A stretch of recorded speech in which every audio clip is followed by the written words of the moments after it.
Alors ici, on va voir quelques exemples de fonctions qui sont uniformément continues. On va aussi voir un exemple d'une fonction qui est continue en tout point d'un certain ensemble d'un domaine, sans toutefois être uniformément continue sur cet ensemble-là. Et puis, on va voir une propriété importante concernant la continuité. Une fonction qui est continue sur un ensemble compact est automatiquement uniformément continue sur cet ensemble compact-là. On commence avec un exemple facile. On a f qui va de R dans R défini par f de x égale à ax, où a est une constante donnée. Alors, une fonction linéaire. Bien, montrer que cette fonction-là est uniformément continue sur R. Bon, en principe, on devrait séparer le cas a égale à 0, le traiter différemment. Alors, je vous laisse le soin de le faire en exercice. Dans ce cas-là, la fonction est constante et vaut 0. Donc, si a est différent de 0, prenons un epsilon plus grand que 0 quelconque. Et on va choisir delta égale epsilon sur la valeur absolue de a. Donc, très important ici, là, le delta, là, il dépend juste de epsilon. A est connu déjà, c'est une constante fixée. Donc, ça, c'est un nombre qui dépend juste de epsilon. Vous m'avez donné epsilon, je calcule ça, et puis c'est clairement plus grand que 0, hein, parce qu'epsilon est positif. Alors, à chaque fois que je prends deux nombres réels, si la distance entre ces deux nombres-là est plus petite que ce delta ici, qu'est-ce qui arrive à la distance entre f de x et f de y? Alors, ça implique que la distance entre f de x et f de y égale, bien, f de x c'est ax, f de y c'est ay. J'utilise une factorisation ici, et puis une propriété de la valeur absolue qu'on a déjà vue, qui dit que la valeur absolue du produit, c'est le produit des valeurs absolues. Bon, maintenant, quand x moins y en valeur absolue sera plus petit que delta, ça va être plus petit que a delta. Et puis delta, on l'a choisi de telle sorte que a delta égale à epsilon. Donc, on a montré que pour tout epsilon positif, il existe un delta, tel que à chaque fois que je prends deux nombres réels quelconques qui sont à une distance moins que delta l'un de l'autre, la distance entre les images est plus petite que epsilon. Donc, ça veut dire que la fonction f est uniformément continue. Oups. Donc, f est uniformément continue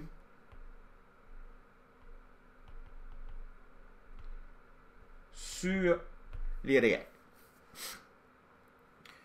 Un autre exemple, donc montrer que la fonction f de x égale x cube est uniformément continue sur l'intervalle 0,2. OK, alors, celui-ci est un peu plus compliqué. Le premier, on pouvait deviner l'epsilon, le delta, à cause que la fonction étant linéaire, là, je savais que j'allais avoir cette inégalité ici. Ici, c'est un peu, il faut faire un petit peu plus de travail intuitif, là, un petit peu plus de travail de brouillon. Donc, je vais supposer que vous m'avez donné un epsilon positif, quelconque. Donc, il faut trouver un delta qui dépendra juste de epsilon positif, tel que à chaque fois que je vais prendre deux points x, y dans 0,2,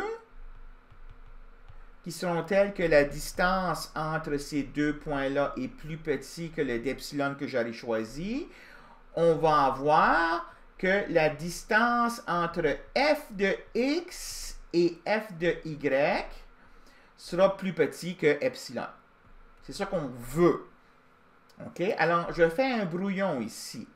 Donc, je constate que quand je regarde la quantité x cube moins y cube, je peux factoriser ça. Il y a une formule qui nous donne la factorisation de différence de 2 cubes. Donc, c'est égal à x moins y, x carré plus xy plus y carré. Et on peut deviner que x égale à y est une racine ici. Donc, on fait la division là, avec l'algorithme de division de polynôme pour trouver le reste ici. Donc, l'autre facteur. Par les propriétés des valeurs absolues, j'ai ça. Bon, ce terme ici là, il est important. Je veux le garder, ce terme-là. Parce que lui, il va être plus petit que delta.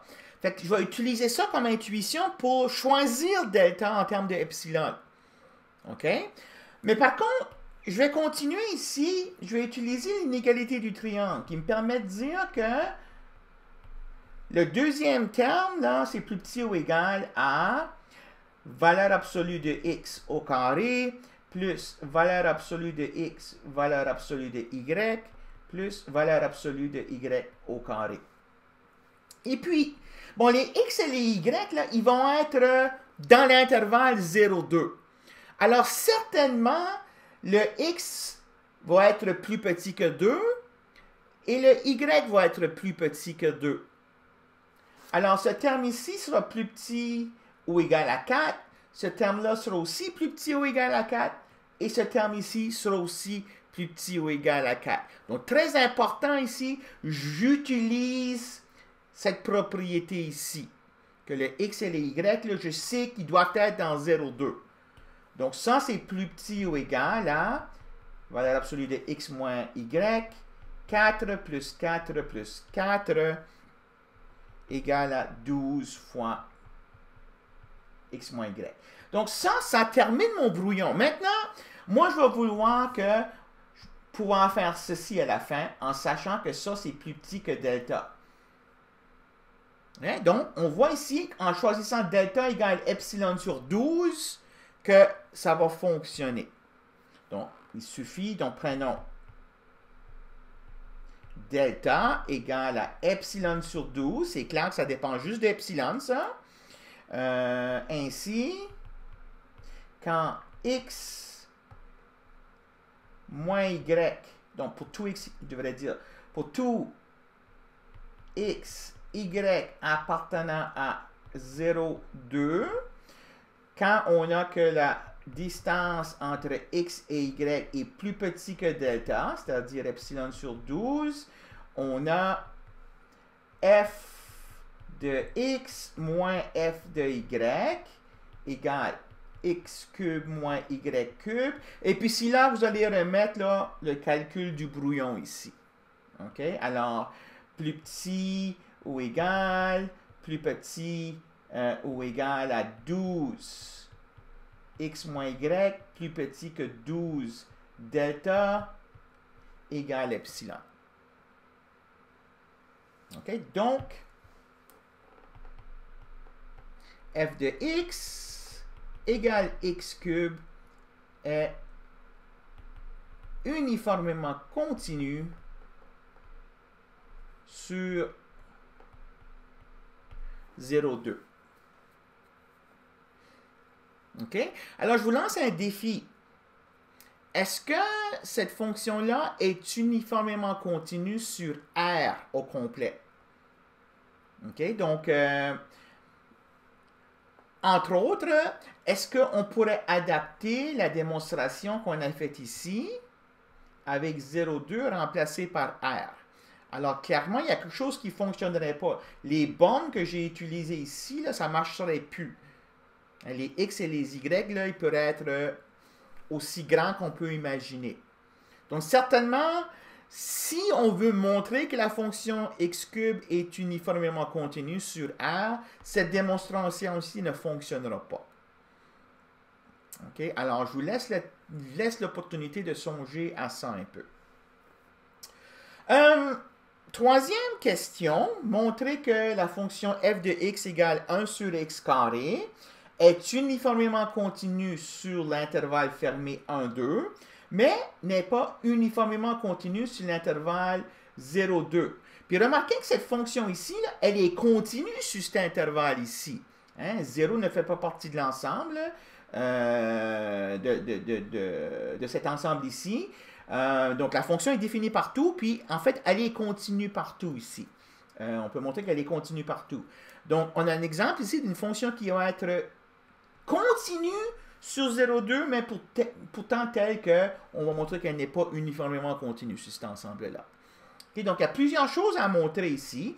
D'abord, on va montrer que, donc, on remarque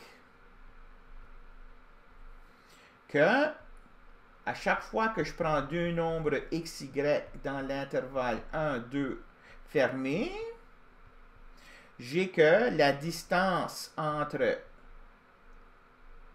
f de x et f de y, c'est 1 sur x carré moins 1 sur y carré, que je peux écrire sur le dénominateur commun, y carré moins x carré, sur x carré, y carré. Y carré moins x carré, je peux factoriser en x moins y, x plus y, c'est une différence de 2 carrés, sur x carré, y carré. OK, alors, encore une fois, je vais vouloir garder ce terme ici, parce que lui, il va être plus petit que delta. Je vais m'en servir de ce terme-là pour jauger quelle valeur je dois donner à delta, étant donné un epsilon positif. Maintenant, on va regarder ce terme ici. Étant donné que x et y sont dans 1, 2, on va pouvoir donner des bornes sur ce terme ici. Donc, d'abord, je peux dire, encore une fois, avec l'inégalité du triangle, que ça, c'est plus petit ou égal à x moins y fois valeur absolue de x plus valeur absolue de y sur x carré, y carré. Bon, x en valeur absolue va être plus petit que 2. Y va être plus petit que 2. Et puis, parce que x et y sont plus grands ou égal à 1 sur x carré, y carré est plus petit ou égal à 1 sur 1. Donc, tout ça, je peux combiner ça en une borne supérieure ici, x moins y. Alors ici, je vais avoir 2 plus 2 divisé par 1 au carré, c'est-à-dire 4 valeurs absolues de x moins y. Donc, à chaque fois, je prends 2 points xy dans 1, 2. La distance entre f de x et f de y est toujours plus petit ou égal à 4 fois la distance entre x moins y. Donc, encore une fois, on peut prendre ici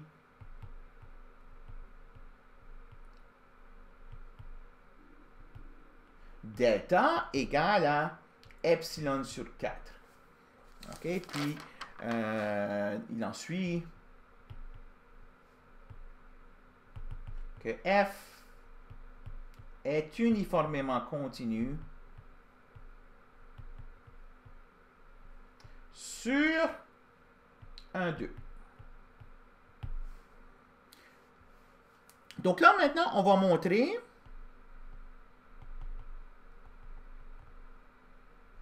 que f n'est pas uniformément continu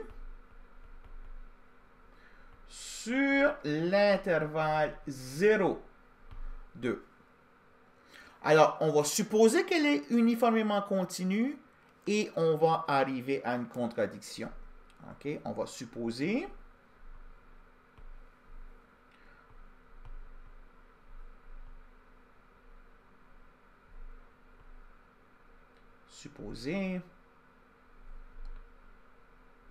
que f est uniformément continu sur et arriver à une contradiction.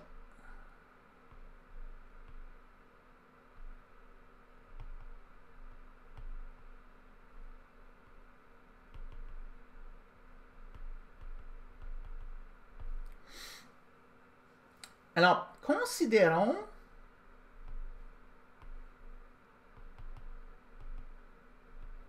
la suite réelle xn égale à 1 sur n. Donc ça, c'est une suite d'éléments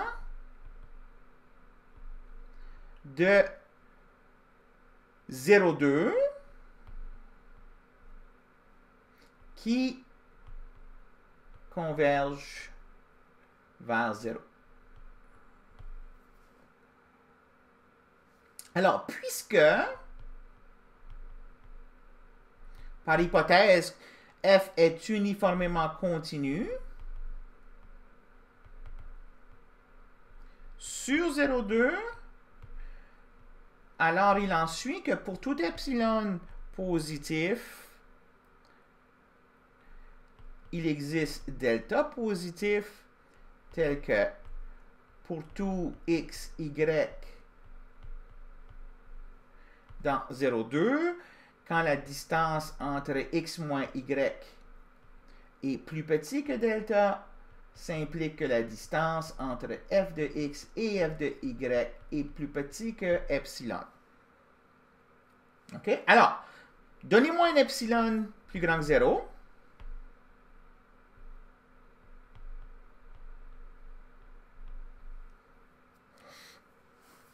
Et moi, je vais prendre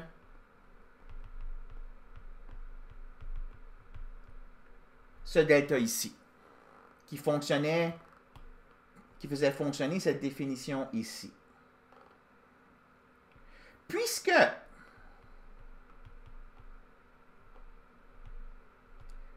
la suite 1 sur n est Cauchy,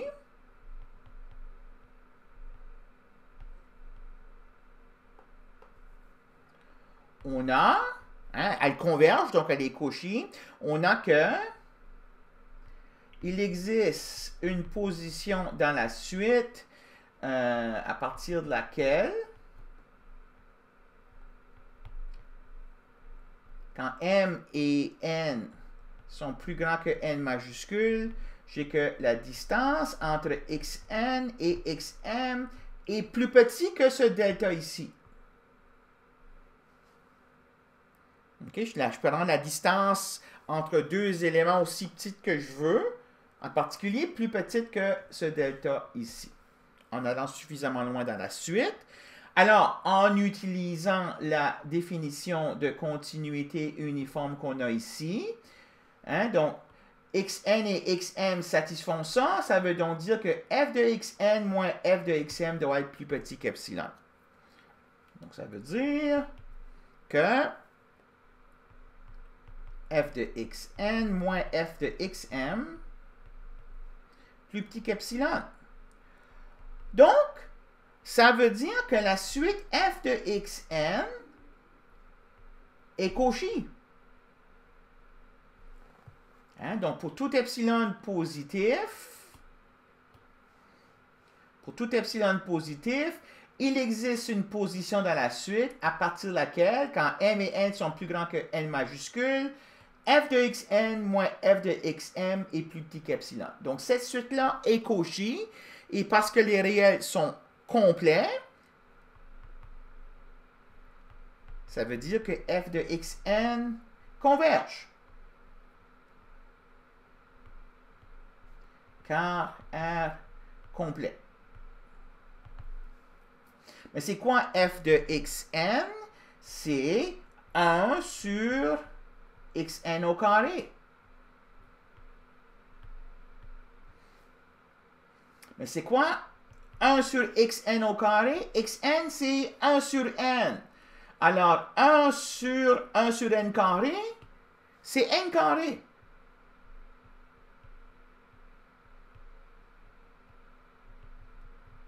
Mais ça, c'est une contradiction. La suite n carré ne converge pas. Elle n'est pas bornée. Elle ne converge pas.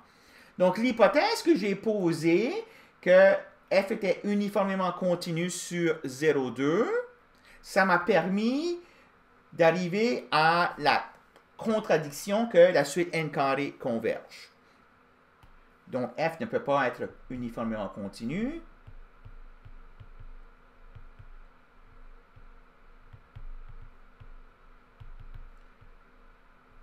Sur 0, 2.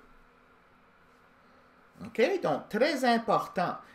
On vient de dire à la capsule précédente qu'une fonction qui est uniformément continue sur un ensemble est continue en tout point de cet ensemble. Ce qu'on vient de montrer avec cet exemple ici, c'est que la flèche ne va pas nécessairement dans l'autre direction. On peut avoir une fonction qui est continue en tout point d'un ensemble sans toutefois être uniformément continue sous cet ensemble-là. Bon. Un théorème, on a deux espaces métriques, une fonction entre ces deux espaces-là, et puis un ensemble E dans le domaine, à un point d'accumulation de E. Donc, si on suppose que cet espace ici est complet, c'est-à-dire que toutes les suites de Cauchy convergent, alors f est uniformément continu sur E, implique que la limite quand x tend vers a de f de x doit exister. Donc, souvent, on l'utilise dans l'autre direction en disant que si ça, ça ne marche pas, ça, ça ne marche pas. Alors, je vous laisse ça en exercice. Utilisez le théorème 4.8. La démonstration, essentiellement, là, on sert d'un argument qui est pas mal semblable à ce qu'on a fait ici. OK? Alors, donc, par exemple, si je reviens au problème qu'on vient de voir avec la fonction 1 sur x carré, là, on aurait pu dire que cette fonction-là n'est pas uniformément continue sur 0,2 parce que 0, c'est un point d'accumulation de 0,2, puis pourtant la limite quand x tend vers 0 de 1 sur x carré n'existe pas. Donc, cette limite-là n'existe pas, f ne peut pas être uniformément continu sur E. Donc, ça, c'est une manière rapide, si on veut, là, maintenant avec ce théorème ici, d'arriver à cette conclusion-là. OK, un dernier théorème, comme je disais, quand on a une fonction qui est continue, donc f, une fonction qui est continue, et puis k, un ensemble compact dans le domaine, bien, f est uniformément continu. Alors, on va montrer le résultat directement en utilisant la définition de compacité qui dit que un ensemble est compact si seulement si tout recouvrement ouvert possède un sous-recouvrement fini. Alors, on commence par prendre un epsilon plus grand que 0 quelconque. Et puis, prenons x aussi quelconque. Bon, par hypothèse, la fonction f doit être continue au sens ordinaire, là, au point x. Donc, f est continue à x. Ça implique donc que pour le epsilon que j'ai là, il existe un delta qui va dépendre de x et aussi de epsilon. Je vais mettre le x ici pour dire que c'est le delta qui s'applique à ce point ici, tel que quand la distance entre y et x est plus petit que ce delta x, ça implique que la distance entre f de x et f de y est plus petit que epsilon sur 2. Alors ici, j'ai juste écrit la définition de continuité tout court au point x pour f. Okay? Donc, il existe un delta positif tel que quand je prends un y à une distance inférieure à delta x de x, la distance entre l'image de f de y et f de x est plus petit qu'epsilon sur 2. OK? Bon, à chaque x appartenant à k, OK, il y a un delta x correspondant. Donc ça ici, là, c'est la même chose que dire que Y appartient à la boule de rayon delta X centrée sur X. Alors, à chaque X, dans K, je centre une boule ouverte qui fait que cet énoncé ici est vrai. Mais quand je prends toutes ces boules ici, là, pour tous les X possibles dans K, ça c'est un recouvrement ouvert de K. À chaque X, j'ai une boule centrée sur ce X-là. Donc quand je prends toutes ces boules-là ensemble, là, ça forme un recouvrement ouvert. Par définition, hein, à chaque X, on associe une boule. Pour des raisons techniques, c'est la même chose si, au lieu de prendre les boules de rayon delta X, je prends les boules de rayon delta X sur 2. Okay, vous allez voir pourquoi ça va être utile d'utiliser les rayons delta X sur 2. Mais c'est le même principe.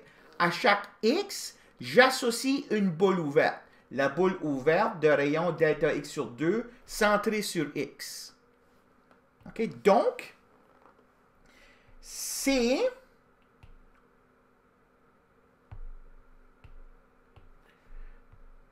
qui est l'ensemble de toutes les boules ouvertes des rayons delta X sur 2 centrées sur X. Ici, mon ensemble d'indices, c'est K. Donc, à chaque élément X de K, j'associe un ensemble ouvert, cette boule ouverte ici. Donc, ça, c'est un recouvrement ouvert.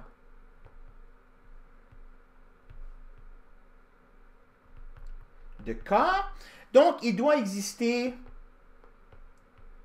un sous-recouvrement fini car K est compact. Hein, donc, le sous-recouvrement fini, ça va être, je prends un nombre fini de tuiles comme ceci, ça recouvre quand même K.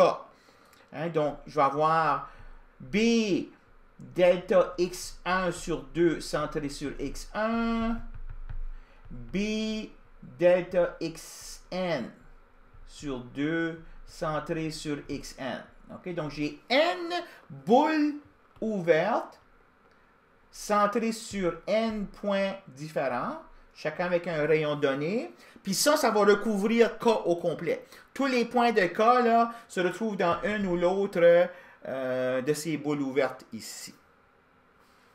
Donc, moi, je vais poser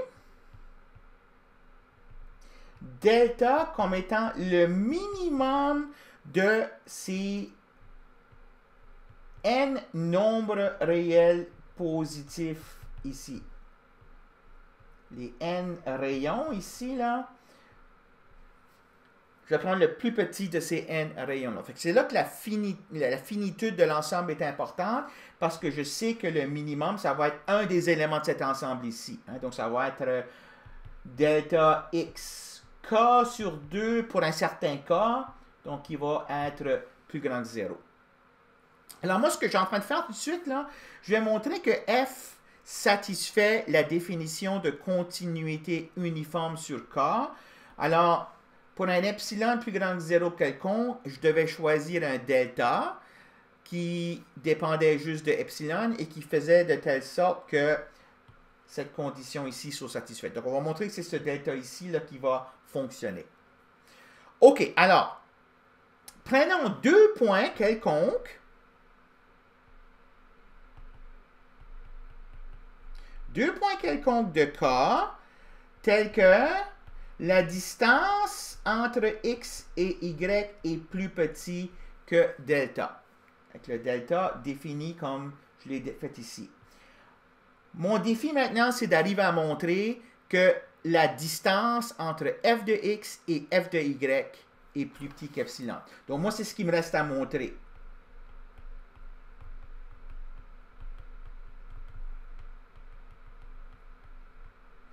Okay, il me reste à montrer ça. Okay, en utilisant toutes les choses là, que j'ai déjà écrites ici. Bon. Ben, x, là, j'ai pris 2 points, x, y dans K, commençant avec x. Parce que ça, c'est un recouvrement de K, et puis x appartient à K, mais x appartient à au moins une de ces boules-là. OK? Alors, x appartient à au moins un des b delta xi sur 2 centré sur xi. Ça veut donc dire ça que la distance entre x et xi est plus petit que delta xi sur 2, qui est certainement plus petit que delta xi. Alors, le xi que j'ai ici, là, je vais utiliser cette propriété ici. OK, ça va me permettre de dire que la distance entre f de x et f de xi doit être plus petit qu'epsilon sur 2. Donc ça me permet de dire que la distance, ici j'ai la distance dans A, la distance dans B entre f de x et f de xi est plus petit qu'epsilon sur 2. En utilisant le fait que f était continu au point xi. Hein, f est en continu au point xi, j'ai ceci ici là, pour xi ici. Donc ici, je remplace ça par xi, xi et xi là. Puis y devient x. Maintenant, calculons la distance entre y et x. La distance entre y et x, en sachant que la distance... calculons la distance entre y et xi, je devrais dire. La distance entre y et xi, par l'inégalité du triangle, c'est plus petit ou égal à la distance entre xi et x et la distance entre x et y. Ça, c'est l'inégalité du triangle. Bon, la distance entre xi et x, parce que x appartient à cette boule-là, ça, c'est plus petit que delta xi sur 2. La distance entre y et x est plus petite que delta. Mais delta, étant le plus petit de ces nombres-là, est certainement plus petit ou égal à delta xi sur 2. Hein? Delta xi sur 2, là, il se trouve dans cette liste-là.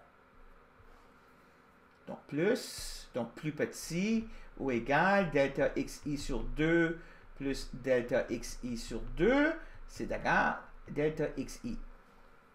Alors, la distance entre y et xi est aussi plus petite que delta xi. Encore une fois, j'utilise cette définition de continuité ici. La fonction est continue au point xi, donc j'ai que ceci c'est vrai. Donc la distance entre f de y et f de xi doit être plus petit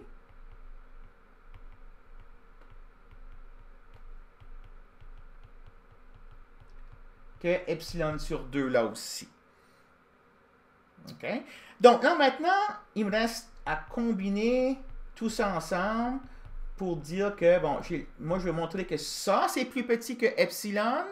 Ben, par l'inégalité du triangle, c'est plus petit ou égal à la distance entre f de x et f de xi, plus la distance entre f de xi et f de y, qui est plus petit que epsilon sur 2 pour le premier terme et epsilon sur 2 pour le deuxième terme. Donc, pour tout epsilon positif, il existe un delta tel que quand x et y sont dans K avec cette condition ici, la distance entre f de x et f de y est plus petit qu'epsilon. Donc, f est uniformément continu sur K. OK? Si on va revoir les premiers exemples qu'on a vus dans la capsule ici, bon, on sait déjà que la fonction AX est continue, c'est un polynôme. Donc, pardon, donc ça ne nous aide pas ici parce que R n'est pas compact. Revenons à cet exemple ici. 0,2. Donc, 0,2, c'est compact. Dans les réels, c'est fermé, borné, donc c'est compact. Ça, c'est un polynôme, c'est continu. Continu sur le compact est uniformément continu. Donc, on pourrait dorénavant utiliser immédiatement ce théorème ici sans faire ce calcul ici. La fonction est continue, ça c'est compact, f doit être uniformément continu. Même chose pour ceci. Ça c'est continu, ça c'est compact, donc f est uniformément continu sur ce compact-là. Donc, inutile de faire le calcul. Donc, le théorème ici, c'est un théorème très puissant. Okay? Donc, dès qu'on a la continuité sur un compact, on peut se servir de la continuité, du fait que cette fonction va être en fait uniformément continue sur ce compact-là. Alors, plus tard, quand on va définir et travailler avec l'intégrale de Riemann, on va utiliser beaucoup ce concept ici, cette propriété ici.